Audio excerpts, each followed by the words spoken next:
Welcome to Legacy Builders, Strategies for Building Successful Family Enterprises, brought to you by Beacon Family Office at CI Asante Wealth Management Limited. I'm your host, Corey Gagnon, Senior Wealth Advisor, and on this show, we explore global ideas, concepts, and models that help family enterprises better navigate the complexities of family wealth. Today, we welcome Grant Conroy, Portfolio Manager with Genus Capital Management, where he works with families as they think through wealth, purpose, and legacy. With nearly 3 decades in global financial markets, Grant brings both technical experience and a human perspective to his work. He helps families look beyond the numbers and think about how their wealth can support their purpose, their relationships, and the legacy they hope to create. My goal is to be the most curious person in today's conversation with Grant as we explore what it means to think about wealth beyond the numbers. We'll talk about work ethic, motivation, and the moments that make us reconsider what money is really meant to do. Along the way, we'll look at family, experience, intuition, and the forms of capital that shape how people live, connect, and define a meaningful legacy. Now, let's dive in.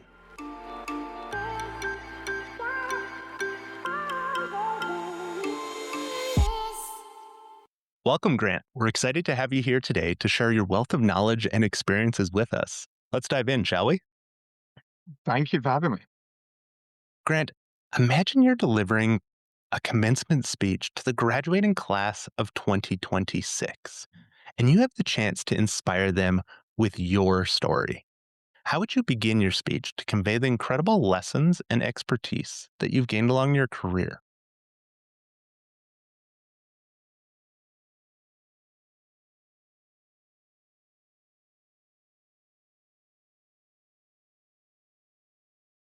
I think one that stands out for me, certainly from when I graduated to where I am today, is that money doesn't buy you happiness.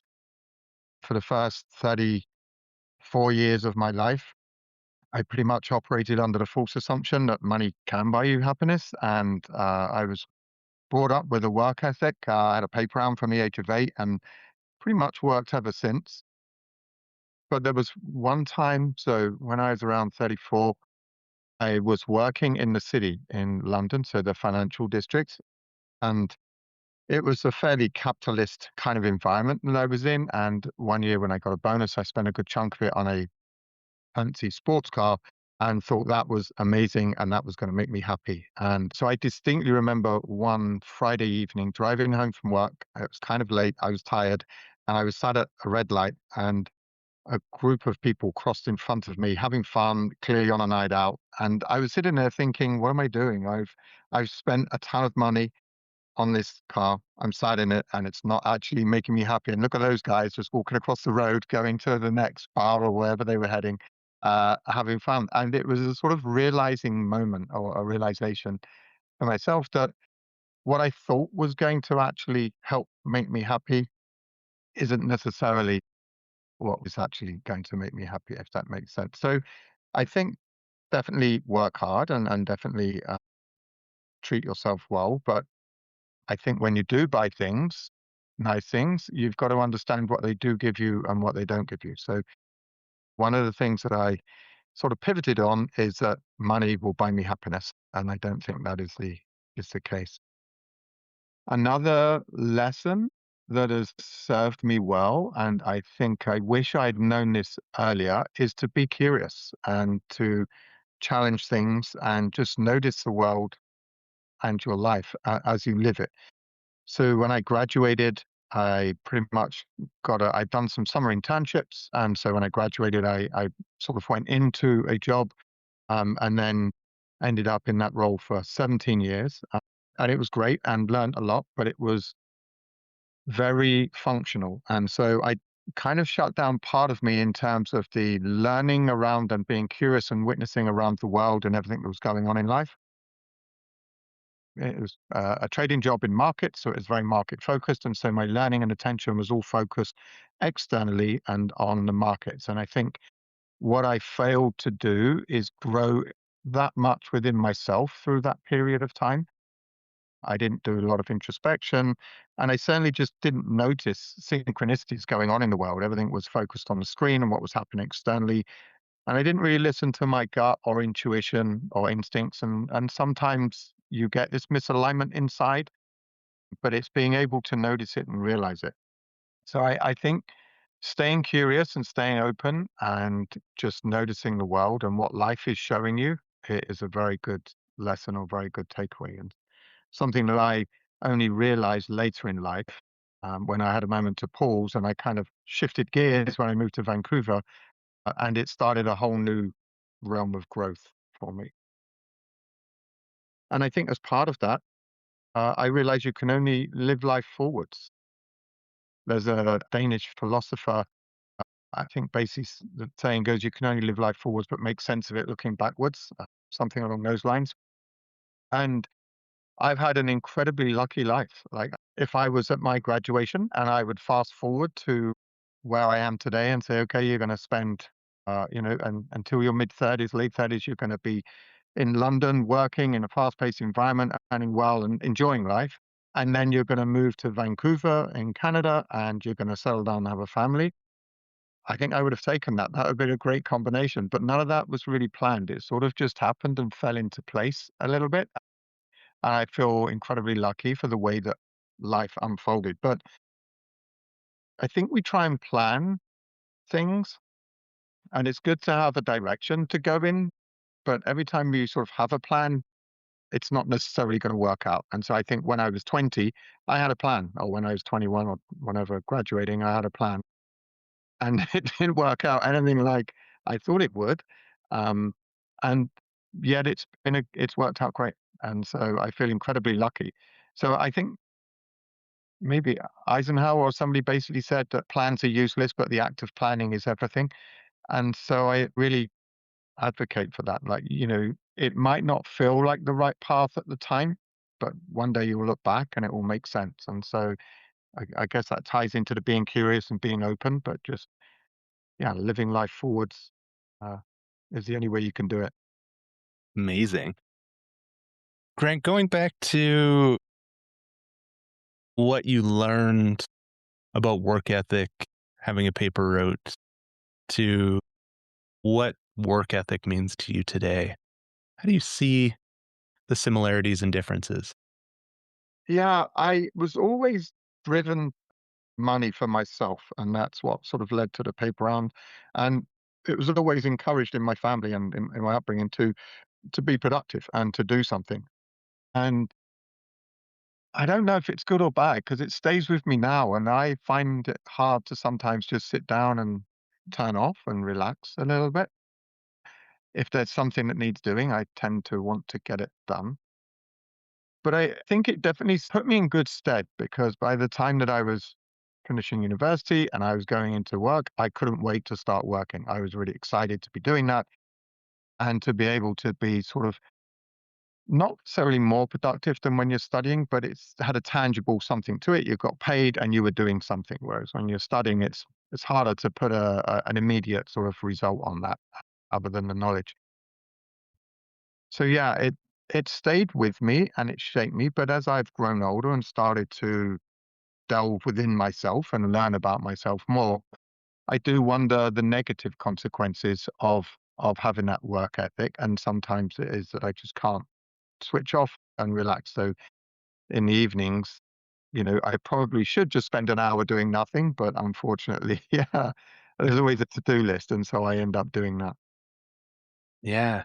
And when you think about that gratification of making money as a result of that effort versus the scholastic endeavors where it's quite delayed of here's a piece of paper for your accomplishment many years later.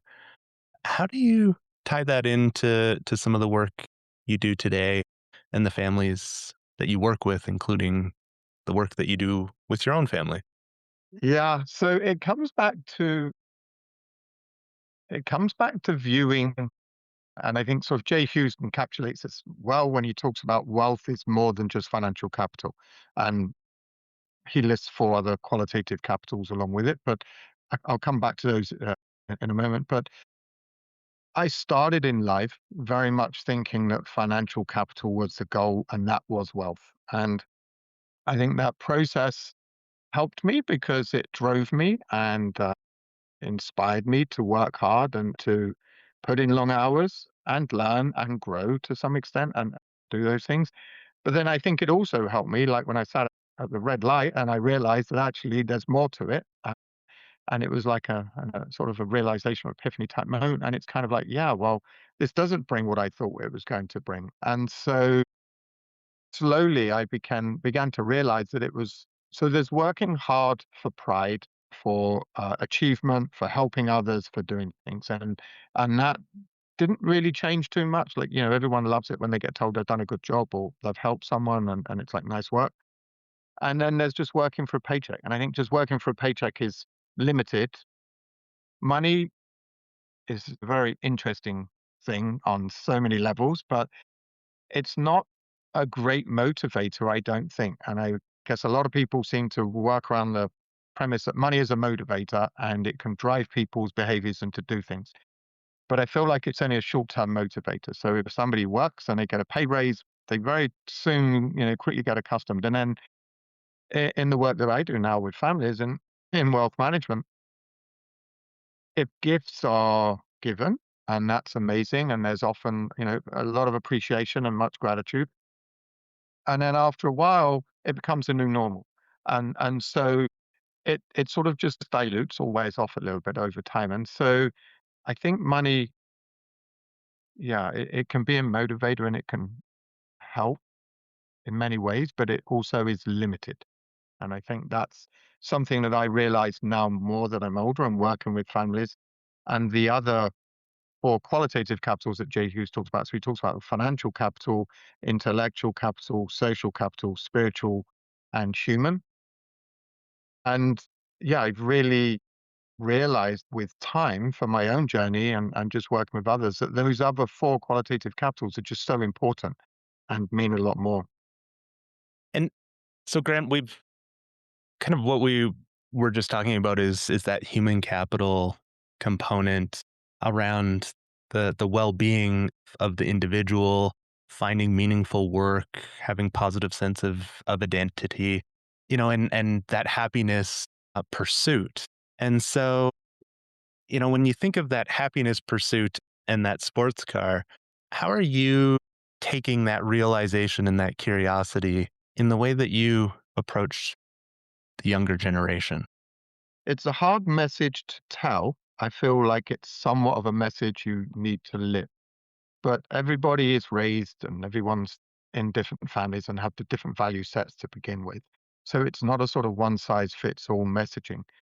But I think most people deep down, they sort of know, people kind of know that what makes them feel good is not necessarily stuff. And I think that the younger generation today seems a lot better about giving, either their time or maybe it's charitable donations or it's volunteer hours or whatever it is, just volunteer service. And I feel that they realize that that giving actually gives them more back than necessarily they give. And so I think there is a realization already, and maybe it's my generation. I grew up in the UK in the 70s and 80s, and it was Margaret Thatcher, and it was very focused on, what one sort of how society was. And I feel like society is a little bit better now. But it's hard to say to someone, you know, money's not going to be your answer. It actually can bring more complexity and issues than it will solve problems. But I feel that's a journey you've got to kind of live a little bit. But I do sense that there is a wider understanding now that there's more to it. And that wellness, that investment in themselves, the human capital, the intellectual capital with studying and finding a passion, finding something that makes them feel good. I think everyone's very aware that that alignment is needed or is beneficial. I think with my generation, it was like graduate, go get a job, and make some money. And that was where it ended. And I think now there's a lot more continuous learning and understanding. And yeah, it's a bit easier. And bringing that external factor in of what's happening on the social scene and how are we, those influences, be it political or, even the today in social media, but also such a influence with media. And so those influences on us as an individual, when you think of our ability to reward ourselves. We talked about the difference between things and experience. The people walking across the street had invested in an experience at that moment. But then you also mentioned buying nice things and taking a moment for ourselves. How do you see that shift today? Because I'm seeing a real shift in the way that people view rewards for themselves. I've not really thought about this too much before this question, but I guess everything is wired to give us a dopamine hit today. So the phone's wired to give us a dopamine hit and keep us addicted. Social media, the screens, everything like that.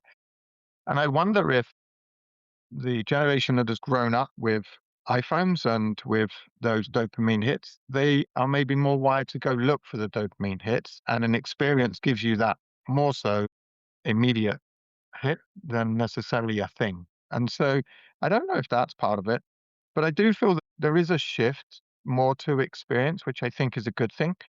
And there's also just the whole consumerism has changed in the world. Now realizing the impact on landfill and, just consumerism isn't that great. Whereas I think that's taken time to get to. And it used to be just more is better. And if it was made out of plastic and it was cheap and it was imported and like that was low inflation, that was great.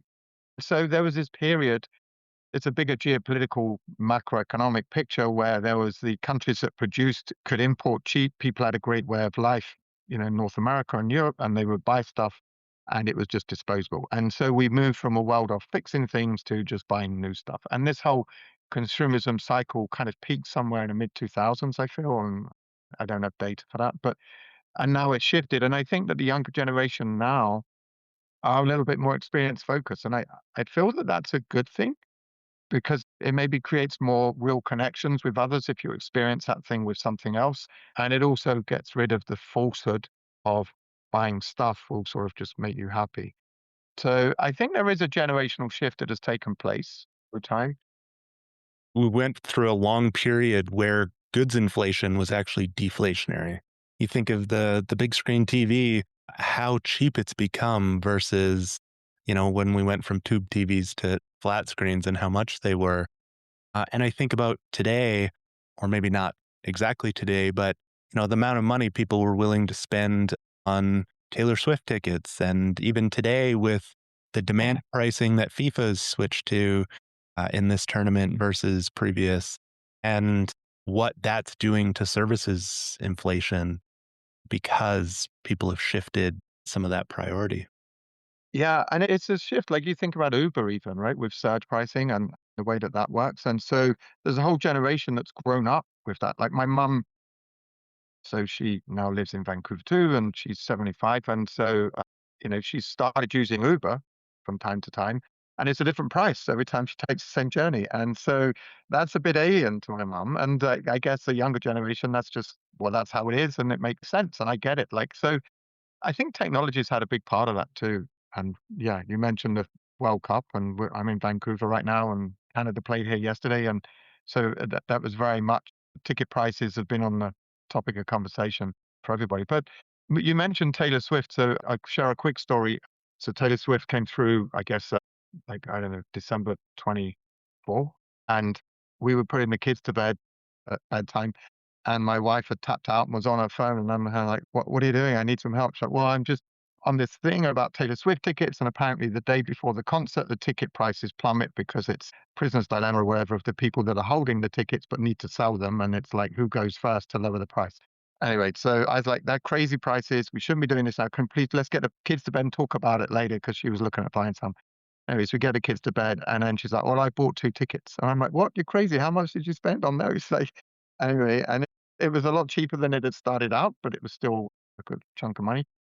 And she was like, "Well, that's right. You don't have to come. I can take a friend." I'm like, "No, no, no. That's not what I'm saying." I'm just like, so I went. I was not a Taylor Swift fan. I kind of knew I know, handful of lyrics from the most famous songs and absolutely loved it. I would confess I'm a Swiftie now. Like, it was incredible. And that actually changed my opinion a little bit around sort of paying for experience. And that was just a really incredible experience. And I'm so glad that my wife had the foresight to do that and drag me along. Anyway, it's really good. So, yeah, I think there's something to be said for that. And it is a bit of a shift. But just when it comes to wealth and the younger generation, and again, everybody's different, but I think there is a sense of they didn't earn it. It's not theirs. They've got to take very good care of it. And they're a little bit more sensible with it than maybe in previous generations. Well, I don't see, and maybe it's just me, but young kids driving fast cars as much. And, it's like lottery winner syndrome of going out and buying a Ferrari or whatever. So everyone just seems a little bit more grounded and sensible. And if they do spend, like you've explained, it's on an experience. And I got to say that sometimes those are worth it. So either Vancouver's changed, Grant, or you're too busy putting the kids to bed because the rumors are that there's a lot of fast cars with young drivers. I think it has changed. I don't see as much of that, definitely in the 2016s or 17s, maybe there was, but I don't know if some of that is overseas students and overseas money changing, but yeah. Or I'm just hanging out in the wrong spots. I'm getting old. I'm in the wrong place. Grant, going back to your wife's insight to buy tickets, I wonder how that ties back to noticing life as you live it and that statement that you made.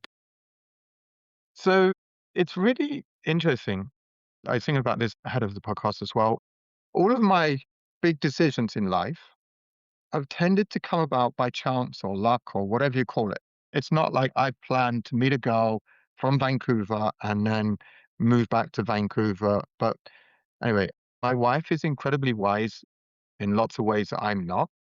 And I think you have to realize at some point that you can't live life on your own. You don't have all the answers. And no matter how reinforcing the world is that you are on the right track, you can do stuff and you can figure it all out, like you can't, and stuff just happens. And so I've learned to be a little bit more open to change and open to things and suggestions. And, you know, becoming a father, I use all the time. I just don't know the answer to that because my kids ask me questions and I'm like, I don't know. Let's ask Alexa or let's figure this out because it's a nice place to be to know that you don't have all the answers and you can try and help and you can try and figure stuff out with other people. So with my wife and the Taylor Swift, like things like that, it's like, okay, so I don't know all the answers and I'm open to trying. And that's part of staying open and being curious and just noticing life and when there are opportunities. Because a lot of the best stuff if I look back again, living life forwards and making sense of it backwards, where I went to university, that was kind of a little bit by chance. Like you obviously applied, but where you end up and then who you make friends with at university, right? It's kind of where you sat on the first day or first few days and now lifelong friends. And then I never thought that I would move halfway around the world, leave a life and a career in London and move to Vancouver and start again. And it's been amazing. So you can't have that control. And I think the more that you accept and realize that and notice life when it's showing you something and just think, okay, well, maybe let's be curious. Maybe that is a path. But my wife has definitely helped me with that. It's years, but she's definitely helped me. Well, and what an exercise from a social capital perspective of what it is that you had in London to then, presumably borrow some of your wife's social capital as you moved to Vancouver. But that requirement to really build community for yourself in a new home and what it means to live larger than society and contribute to it and borrow from it. How did you find that learning that so many people don't have a chance to learn? Yeah, I'm so thankful to almost start again. When I was in London, my work was very much market focused. And when I started in wealth management in Vancouver, so I've got so many thoughts here to go in various different directions, and the social capital was very much part of that. It was just starting again and it was different. So it required growth. It required a lot of inner growth and just understanding. And I'd gone from a life where I didn't really think about much to moving to Vancouver. And I did take 6 months off. I actually got myself a ski pass to go to Whistler, and I was driving my wife to work and then driving up and skiing and then driving back and picking her up from work. And it was like, how was your day at work? But it got to the point, and this comes back to that work ethic question that you asked earlier. I was getting anxious on the chairlift. So I would love skiing down and like have a great time. And I would sit on the chairlift. I was like, okay, I've not worked for 4 months now. Like I haven't had a job. I'll be biting my nails up. And it got to the point where the anxiety on the chairlift on the way up outweighed the fun and the joy and the skiing on the way down. And it kind of spurred me into like, okay, let's figure this out. And so I didn't move directly into wealth management, kind of fell into that and the social capital element of that. So I ended up actually working with my mother-in-law at a firm that she was a co-founder of. And again, you've got to be open to stuff. I don't think it's many guys' dream or plan is to like, okay, move halfway around the world and work with your mother-in-law. Like that is high risk. And anyway, it worked out. But yes, using that social capital to start again with my wife's friends and wife's networks, and then creating my own was kind of fun. And it's kind of a way to regrow. And it's almost a second career in a lot of senses. So you can take your learnings from the first part and tweak it a little bit and say, you know what, I wish I'd done that. So this time I'm going to put it in this direction. And what I find in your story, Grant, is you weren't running away from something. That starting over, you were chasing something or someone, you weren't running away from something. No, and it was the timing was kind of serendipitous, if that's the word. And it was great. We were getting married anyway. And then the timing was driven by my wife getting a job opportunity in Vancouver. And so, yeah, and it just all sort of fell into place. And it goes back to that you just can't plan stuff. Like you've just got to try and take what's in front of you with life and then just enjoy it and make the most of it. And there's a book called The Cycle of the Gift. And I really was gifted an opportunity in terms of my now job to try something. And I thought, great, I know about markets. This is easy. And actually, it couldn't have been further from what I thought it was. It's not about the fourth decimal place, which my old job was about when you were trading. It's about peace of mind. It's about helping people. It's about everything beyond the financial capital aspect of it. And that's been a real learning thing for me over the last 7 or 8 years. And it's personal growth as well, just for my own family and children and everything else. Yeah. As you mentioned the learning and fun that it was, I heard something recently about how, as a kid, if you think back to childhood, how long childhood felt. The days were long, the years were long.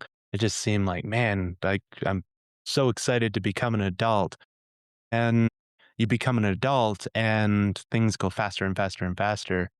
And that, perception of time related to how much we're learning in a day. And you think to childhood and how much you learn in a day and how it actually lengthens that perception of time. It creates more time for you. Yeah, and I think it's interesting because taking a twist on that, when I was younger, I used to pack as much as I could into a day, and that usually was at the expense of sleep. And now I try and do as less as possible. As enough, I don't need more things. As now, it is interesting. It's almost as if I'm trying to slow it down, but can't. And yeah, and it's the perception difference is real. Like our kids are just all finishing school for the summer right now. And we can't think back to last September. It seemed like so far away for them, whereas it felt like yesterday to me. Yeah. Grant, going back to the chairlift and that anxiety, this spring we were both at the Family Enterprise Canada Symposium in Vancouver, and you hosted a hike on the first day before things kicked off or as things were kicking off. And I wonder, that ability to, take that time to get out in nature and what's the difference there? Or what have you learned to be able to take that moment?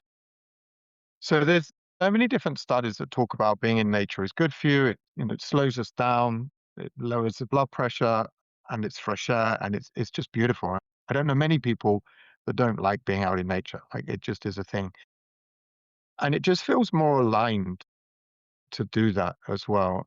And I'm very fortunate and moving to Vancouver. One of the big attractions was that the local mountains are right here. Nature is right on your doorstep, and it's incredible. It really is. And so appreciating that a little bit more. So I think it's good for the brain and it's good for the body. So I recently read about, I guess the planet has a vibration or frequency, and it's called the Schumann frequency or a Schumann resonance or something. And so when we're out in nature, there's less things disrupting the natural frequency of the planet. So this is kind of akin to people walking barefoot on grass, I suppose, like connecting and actually feeling that. And there's even some parts of the world you go and you just feel totally more relaxed, like more chilled. There's differences in magnetic field and frequency across the planet, and it's scientifically proven. But being out in nature gives us the opportunity to actually connect back into that frequency. And that maybe is one angle. I just read something on this the other day and I found it kind of interesting because it is potentially a scientific explanation as to why we feel good walking out in nature and why we feel more relaxed and more open, and it's a great place with that hike, particularly. The idea was for people to connect and talk and be able to meet others in a place where they're more relaxed and more aligned and just maybe, their body's just more in tune with the planet. So it definitely helps. It's been studied in terms of longevity and lifespans and things like that. People tend to do better and live longer when they have some nature in their life. And I think it's a good thing. And Grant, you mentioned intuition, and I feel like that deserves a place here. Yeah. So when I was younger, I figured everything was in the brain. So one of the capitals is intellectual capital. Um, it's part of your overall well-being. But as I've gotten older and as I look back, like it feels sometimes you make decisions intuitively. And when I look back at the better decisions I've made through life, and we've all got good and bad decisions, sometimes you just know the answer and it feels right before you've even really analyzed it or thought it through too much. And it just feels right. And that is a muscle that I really want to try and develop because I feel like my better decisions come from the gut and it's not from the brain, occasionally from the heart, maybe, but most of the time, the good ones seem to come from the gut. And something feels intuitively right almost before you get to that decision in your brain. And it's something that's not taught. We don't learn that in school. We don't learn that in university. And a lot of the time, we tend to think that the answer's in the brain. And so it's just something I'm exploring with and trying to learn more. And so I did a breathwork session last summer. So it's actually recommended and talking about noticing the synchronicities in life. So I was down in Denver at Rendezvous, which is a PPI conference. And there was one of your previous guests who was there and we were chatting and she lives in Toronto and she was talking to me about breathworks where I was living and where I was spending the summer. She had just moved out of Vancouver and moved 5 minutes away from where I was heading back to from Denver. So I flew back, took the 5 minute car ride and did a session. And it was incredible because it somehow, I don't have the words to describe it, but it somehow created this alignment within me and it allowed me to access that feeling in your gut and that intuition a little bit better. It almost circumvents your brain somewhat and it goes into your body and your subconscious. And it was really powerful. And if anyone has not tried it, I would wholeheartedly advocate for breathworks. I guess there's different types, but it helps. So intuition is something, and it's part of that continuing learning. I think you can fill the brain up with books and knowledge and reading, and then you can learn by doing. But I think there's also just understanding ourselves a little bit better and understanding that gut feeling and intuition is something I'm trying to develop now. Well, and you talked about the dopamine in the body, and the gastrointestinal tract is, there's a lot when it comes to serotonin and that feel good.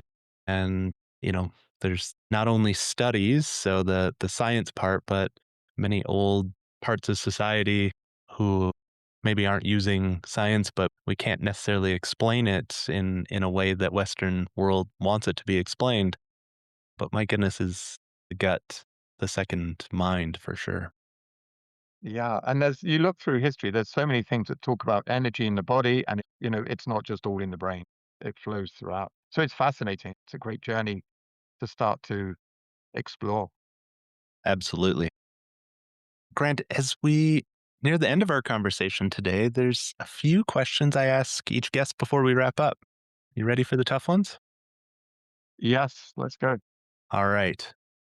What is one key strategy you believe is most essential for building a successful family enterprise?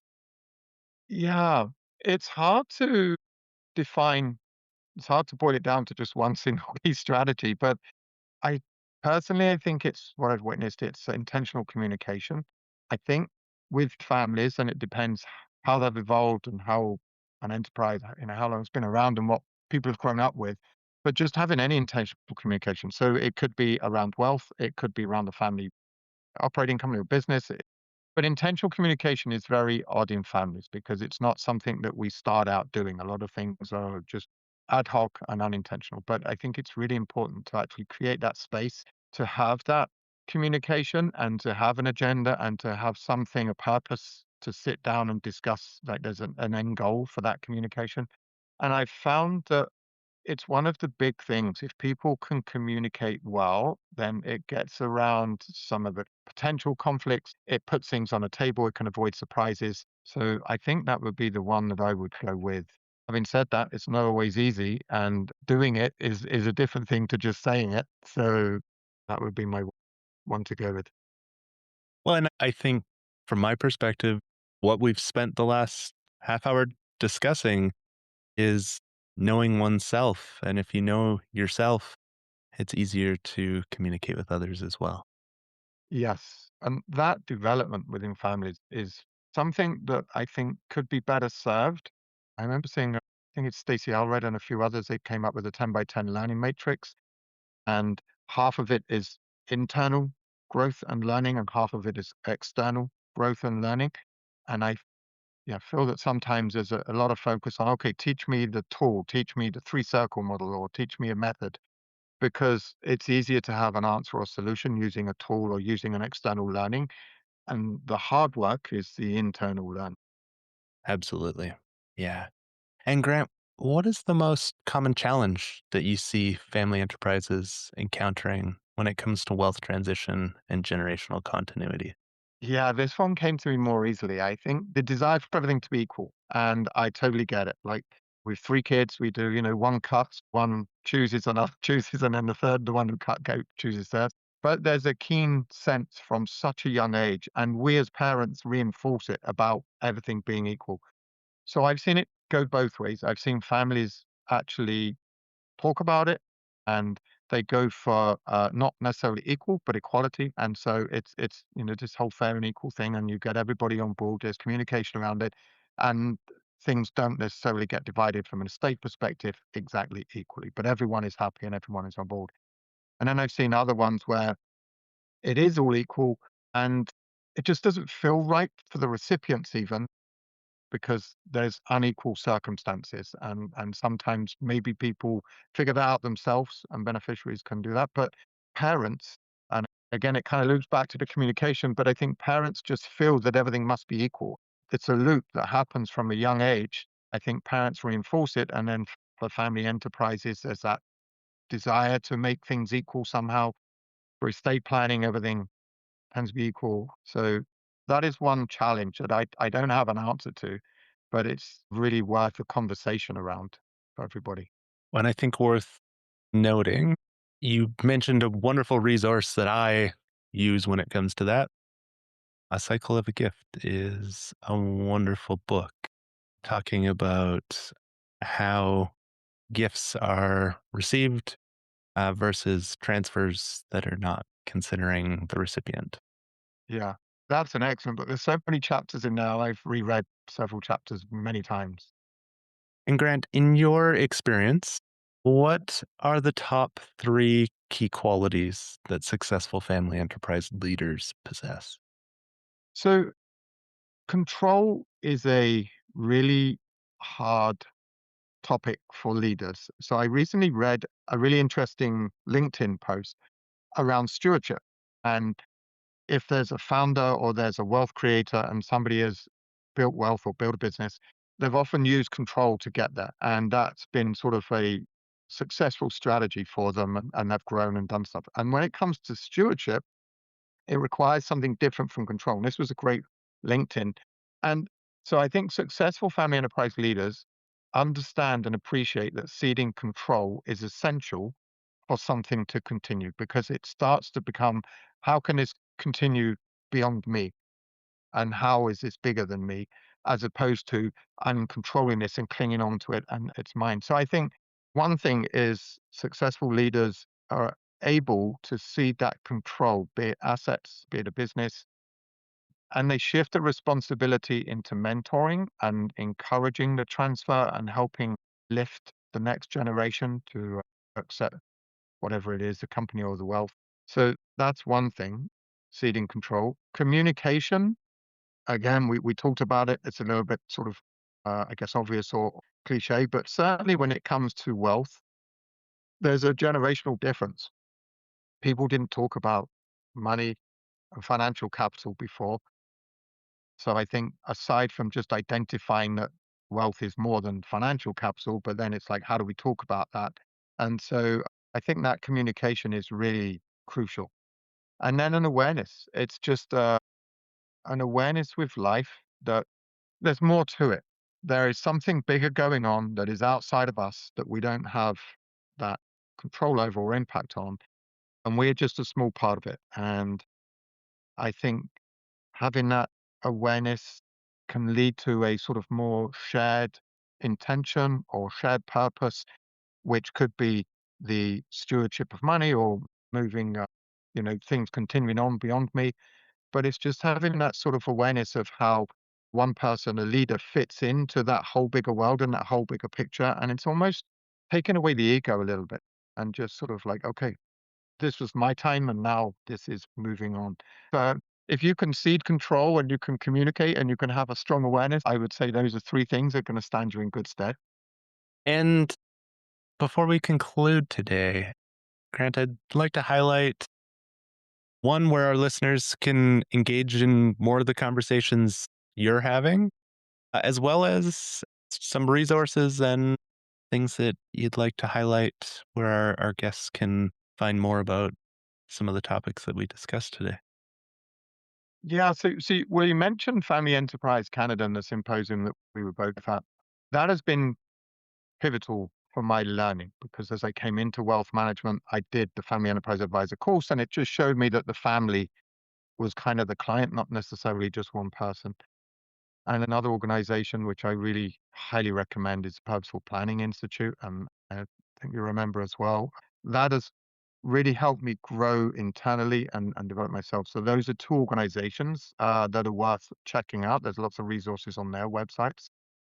Yeah, and then it's just staying open. There's so many books and so many articles that I've read and come across, and I know you're an avid reader and learner. Cycle of the Gift, it's just come up in this conversation. I wasn't planning on mentioning that, but it's by Jay Hughes. Can't remember the other ones. There's three authors, but that is worth looking at, especially if you're considering passing assets or wealth, values, qualitative capitals down to the next generation. I think that's a really beautiful book. Great. And I wanted to make sure we covered everything today. Is there anything else that you'd like to share with our audience that we didn't get a chance to touch on? I've got so many things in my brain rattling around, but I don't know it's going to benefit the audience, and I think I'm good where we are. I really appreciate your questions. Wonderful. Well, thank you, Grant, for taking the time and energy to share your expertise, your experiences, and stories with us today. Your insights have been incredibly valuable, and I'm grateful for your contribution. And I know our audience will as well. Thanks for having me.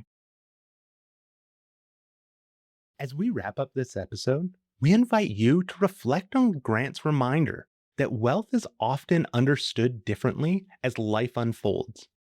What can begin as a measure of productivity, achievement, or financial success can eventually open into a broader question of what money is meant to support in our lives.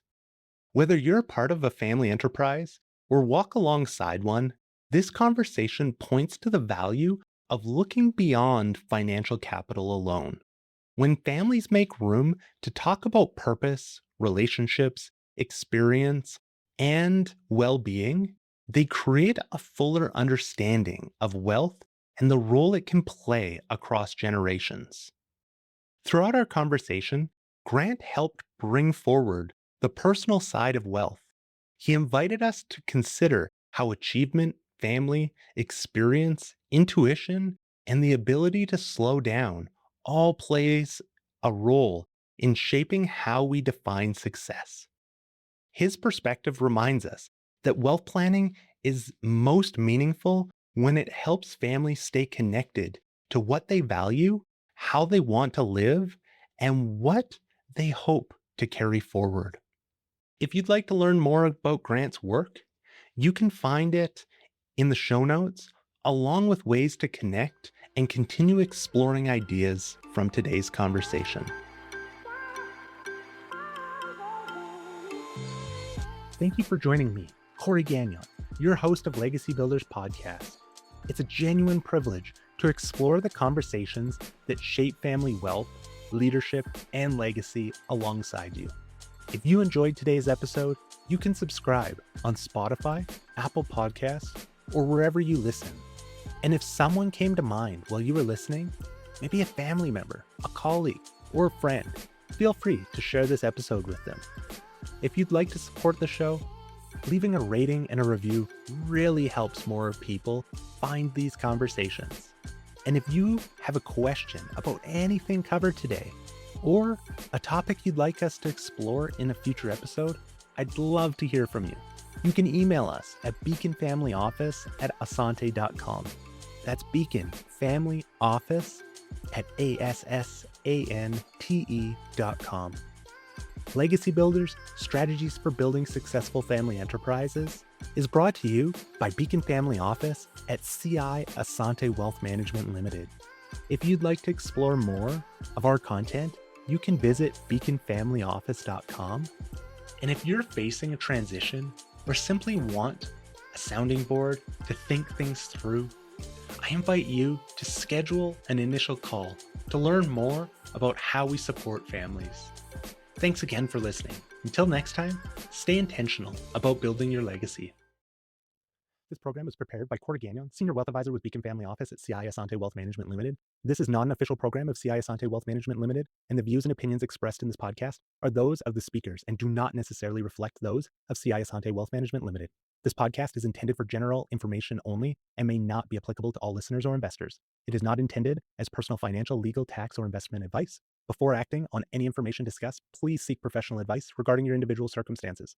To learn more, please visit beaconfamilyoffice.com or send us an email at beaconfamilyoffice@asante.com.